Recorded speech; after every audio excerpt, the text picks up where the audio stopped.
Hi, everybody.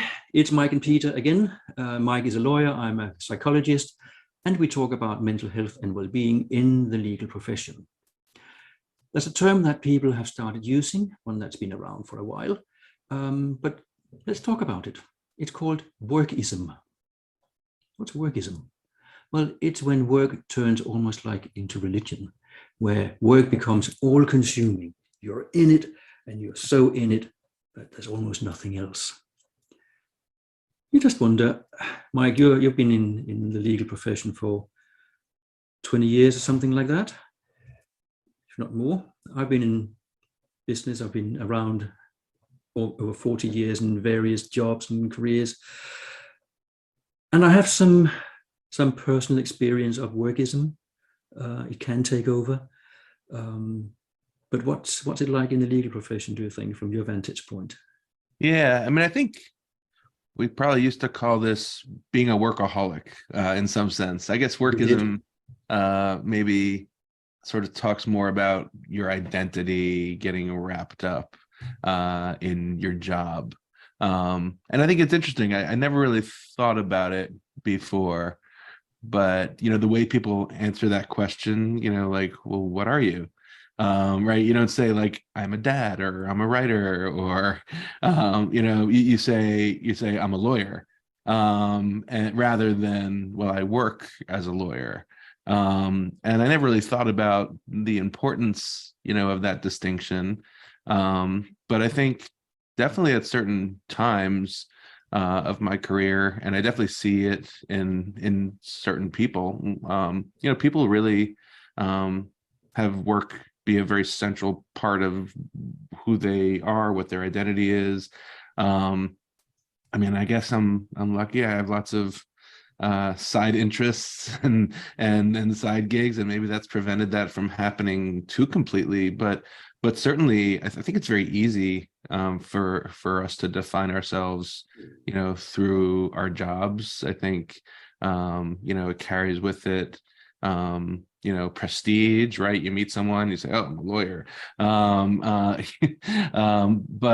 it also, I think in a capitalist society, work is very central to kind of who we are and who we hang out with, and our education and our peer group. So I think it's sometimes hard to fight that workism. I think you have to be really paying attention to it, to think about it. And some people think, well, isn't that a good thing, right? Don't I have to be, put work first or very high to be good at it?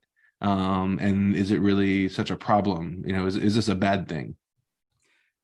But if work is such a big part of us, if it's part of our identity, is it then perhaps natural that we fall into workism because we want to look better and be better than those next to us in the bar when we are having a chat over a glass of wine or something? Do we want to be better than our neighbor? Is it about competition? Is it about status? Back in the day when I was still pumping out CVs to find a job, the advice was go easy on the interests section, because you don't want to come across as someone who's got so much going on outside of work that you don't have time for work. Interesting. So recruiters at that time were actively encouraging me and other candidates to just have a few interests that would be interesting. So don't put doing crosswords or knitting, but do something more substantial, but not so much that they think, oh, this guy will never have time for work. Yeah, just hiking, cooking, and work. Yeah, no, I get that. It's interesting. It makes me think about kind of like cross training and over specialization that we see in sports in kids from a young age. I think a lot of people say, oh, when I was a kid, and I remember when I was a kid, playing lots of different sports. But now, in the US, at least, if you're going to play baseball, you got to start really early, right? If you're 11 and you're just getting into soccer, too late, right? There are already people that have been specializing in that, but it also makes me think about sort of the benefit of cross training, and that's an intellectual benefit too. I remember thinking and speaking about the benefit of bringing your whole authentic self to work. For you to do that, there's got to be something more to yourself than just work.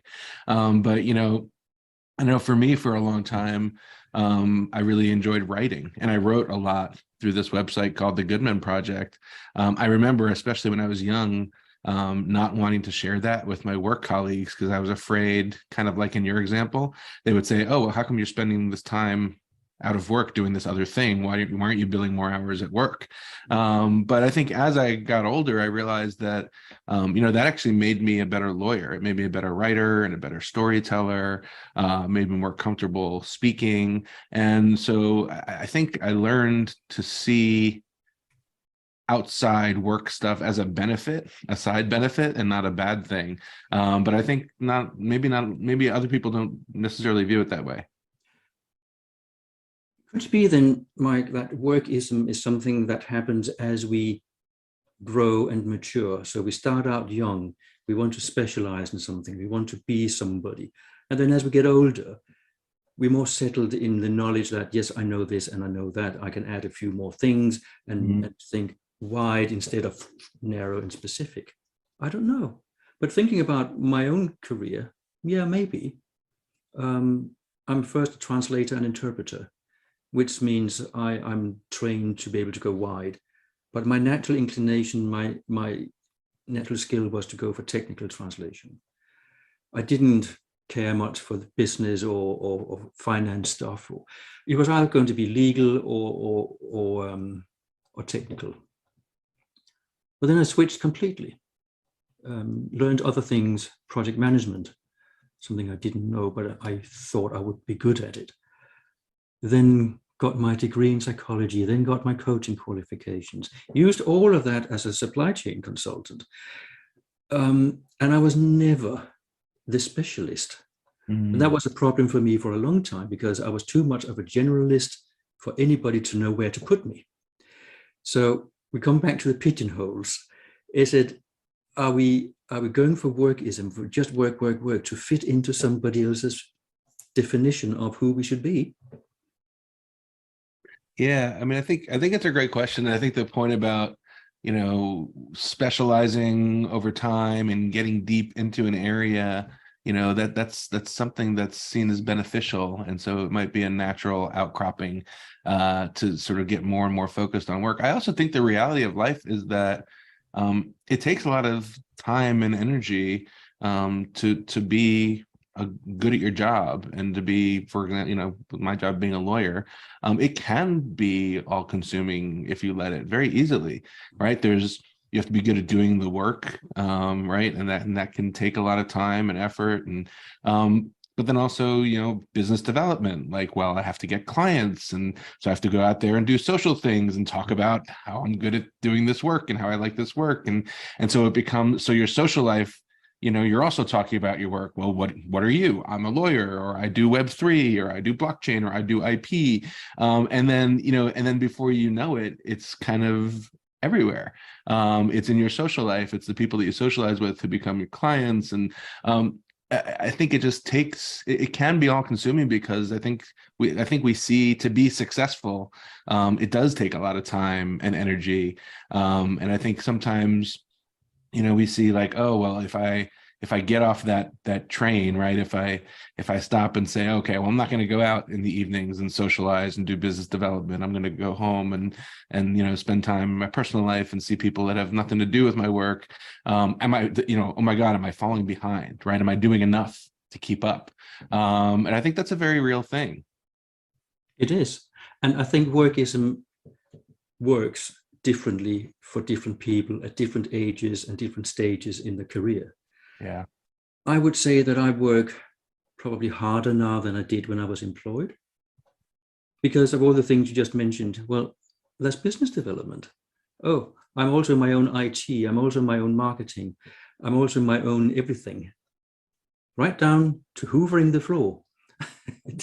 It has to be done, and it has to be done by me until you get to the point where you can outsource certain things.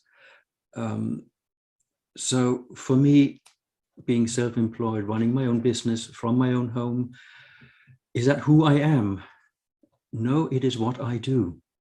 Yeah. I am still this person who cares for other people. I'm still a husband, I'm still a brother. I'm still someone who cares about the world and environment and other people. Professionally, I help people get better from a mental health perspective. But that is what I do. It is not who I am. Yeah, it's such an important distinction. And look, I think it's a good thing, right? To like what you do and to be able to throw a lot of energy into that because you like it. So for me, for example, these past couple of years, I spent a lot of time getting into emerging technologies, right? Artificial intelligence and the metaverse and blockchain. And, one of the reasons I really wanted to become an intellectual property attorney was because I wanted to be on the cutting edge of technology. So I genuinely like and enjoy, that energy. And so that's a good thing, right? And it's great to be able to, when that aligns with the work I do, to get to work with cool companies and cool technologies.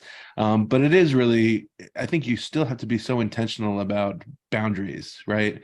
And say like, look, there are parts of me that doesn't feed, that I need to feed. Who I am as in my relationship, with my partner, with my kids, my other interests. And if you become, it's easy if you're not paying attention, to allow yourself to be 110% occupied by just that one piece of you. So I think it takes really a lot of awareness and intentionality to sort of make sure you make space to be a whole person. I think it's very important what you say there, Mike. Make space. I'm at a point where I'm looking for something to do in my spare time because I want to join a charity of some description. Yeah. And my boundaries are, I will have nothing to do with people's mental health. So it will have to be old buildings or animals or something other than where I would be, again, the psychologist. Yeah, a different part of you. Yeah. Yeah. Just like the accountants, they always end up being the bookkeeper for the local football team or something. Sure. So we have to find something other than our profession to make sure that we are this whole rounded person that we always were and always will be, and learn to then focus elsewhere than just on our job title. Yeah, I think, and I know it is hard and it does change, depending, but I know, from my own experience, the making space part is really important and something I'm getting better at, but not great at. I think we all you can't just take on more and more things. We have limits, we have bandwidth. And I remember a coach that I worked with once, when we were talking about actually starting this lawyering while human project that I do. And she said, that's great that you want to do this. And we helped it. We fleshed it out. We defined it. We talked about it. And then she said, okay, well, what are you going to cut out to make space for that? And I was like, what do you mean? And she said, well, just practically, you can't just add a thing. There's not enough hours in the day. And I think we know, right? If you don't think about it, it's easy, especially working from home with less boundaries. You could just work all day and then go to sleep, watch a TV show, hit the sack, do it again the next day. So again, I think that notion of creating space and really thinking about how you're spending your time is really important. So the final question is to those watching this: what space are you making? Are you a workaholic? Are you caught up in workism? Where are you and what do you think about our conversation? So put all your messages, your comments in the chat somewhere, comments, whatever it's called, where you're watching this, and we shall see you in the next video. Take care now. Bye.